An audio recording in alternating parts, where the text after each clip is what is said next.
देश की सबसे सुरक्षित बिल्डिंग में घुसे युवाओं का मामला अब देश के अंदर लगातार गर्माता जा रहा है। लगातार अलग अलग तरीके की सियासत होती जा रही है देश के अंदर। हालांकि 6 के 6 लोगों को गिरफ्तार कर लिया गया है, कानूनी कार्रवाई चल रही है। इसी को लेकर जनता हमारे साथ है। क्या मैसेज देना चाहते थे वो, क्या मोटिव था उनका? कोई कह रहा है कि आंदोलन से जुड़े हुए थे, कोई कह रहा है बेरोजगार थे, सरकार के खिलाफ था। सर क्या नाम है? मेरा नाम सुभाष पूनिया है और मैं राजस्थान के किसान परिवार से बिलोंग करता हूं। मेरा ऐसा मानना है कि इससे बड़ी नेग्लिजेंसी सिक्योरिटी लैब्स का कोई दूसरा हो ही नहीं सकता। जो एक संसद और अभी नई बनी है, करीब 1200 करोड़ रुपए उस पर खर्च हुआ है, उसके अंदर यदि कोई भी आदमी ऐसा अनयूजुअल आर्टिकल लेके अंदर घुस गया तो फिर जो अपने सांसद हैं, जो देश की व्यवस्था, पंचायत के बैठने वाले, लोकतंत्र का मंदिर की संज्ञा जिसको दी जाती है, यदि उसमें मतलब गलत नीयत से कोई भी घुस जाता है, इसका मतलब आम आदमी सुरक्षित कहाँ है?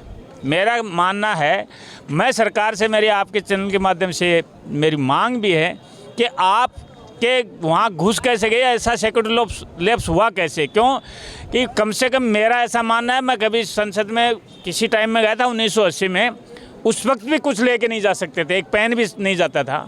1980 की बता रहा हूँ मैं आपको। तो अब कैसे चला गया? उस वक्त तो सिर्फ एक लेयर होती थी सिक्योरिटी की, एक बार चेक किया और अंदर घुसा देते थे। मैं खुद इस बात का गाँव में गया हुआ अभी। आज 5 लेयर सुरक्षा में भी वो यदि अंदर घुस गए तो आम आदमी सुरक्षित कहाँ है इस सरकार में? कह रहे हैं पहले से रेकी की गई थी, उनको पता था कि जूतों में चेकिंग इस पूरे प्रॉपर तरीके से नहीं होती है, इसलिए वो जूते का सोल भी मोटा करके ले गए थे, अंदर वो स्मोक बम छुपा कर ले गए।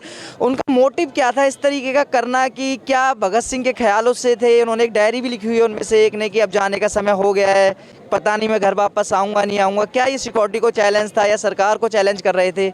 नहीं, वो सिक्योरिटी को चैलेंज नहीं था। मेरा ऐसा मानना है कि बगैर सेटिंग के अंदर घुस नहीं सकते थे। सबसे बड़ी बात तो यह है कि अब मतलब सेटिंग किस पार्टी की थी, किस नेता की थी, किस सिक्योरिटी अफसर की थी, इस पे मैं नहीं जा सकता, क्योंकि मैं सिक्योरिटी वाला तो नहीं, मैं तो आम आदमी हूँ, आम किसान हूँ मैं, तो इसलिए किसान को इतनी जानकारी नहीं होती। लेकिन मैं ये कहता हूँ वो बगैर सेटिंग के अंदर नहीं घुसे, पहली बात। दूसरी बात ये है कि वो रेडिकलाइज में है, क्योंकि वो जो लड़की नीलम है, वो पहले हरियाणा में किसान आंदोलन के अंदर उसकी 3-4 वीडियो वायरल हो रहे हैं कि वो किसानों के पक्ष में मतलब कैंपेनिंग कर रही है। उसके बाद चुनाव में भी उसने कैंपेनिंग की है। किस पार्टी के लिए चुनाव वोट मांगे, मैंने वो पूरी क्लिपें सुनी नहीं है। लेकिन नीलम तो कह रही है कि मैं छात्र हूँ, रोजगार नहीं दे रही है सरकार, परेशान हूँ सरकार से, इस तरीके के कदम इसलिए उठाए जा रहे हैं। नीलम ने कहा है संसद के बाहर, जब उसको अरेस्ट किया जा रहा था, मीडिया से बोला है उसने। मैं ये कहना चाह रहा हूँ कि ऐसा कौन सा संस्थान है जिसमें शिक्षा का स्तर इतना ऊंचा है कि उसमें 42 साल का भी स्टूडेंट है? मेरी नज़र में ऐसा कोई संस्थान नहीं है। और फिर साथ में कह रहे मैं यूपीएससी की तैयारी कर रहा हूँ। तो कौन से देश की यूपीएससी की तैयारी कर रही थी जिसमें 42 साल के को अपियर होने की अनुमति है? मेरे हिसाब से अपने यहाँ ओबीसी के स्टूडेंट को भी 38 साल की है। 38 साल के बाद आप यूपीएससी में मतलब एग्जाम में नहीं बैठ सकते। तो वो कौन सी संस्था है या किस देश के लिए यूपीएससी की तैयारी कर रहे हैं जिसमें उसकी उम्र 42 साल है और वो यूपीएससी की तैयारी कर रहे हैं और वो अपने आप को छात्र बता रहे? छात्र तो एक 70 साल का व्यक्ति भी हो सकता है। छात्र होना अलग है। क्यों कि कोई भी आदमी यदि पूरी ज़िंदगी पढ़ाई कर रहा है तो वो छात्र की श्रेणी में आता है, चाहे उसकी उम्र कितनी भी है, चाहे उसके बच्चे कितने भी है। ये आपकी बात बिल्कुल ठीक है। छात्र का मतलब यह नहीं है कि एक 18 साल का छात्र है या 2 साल का छात्र है।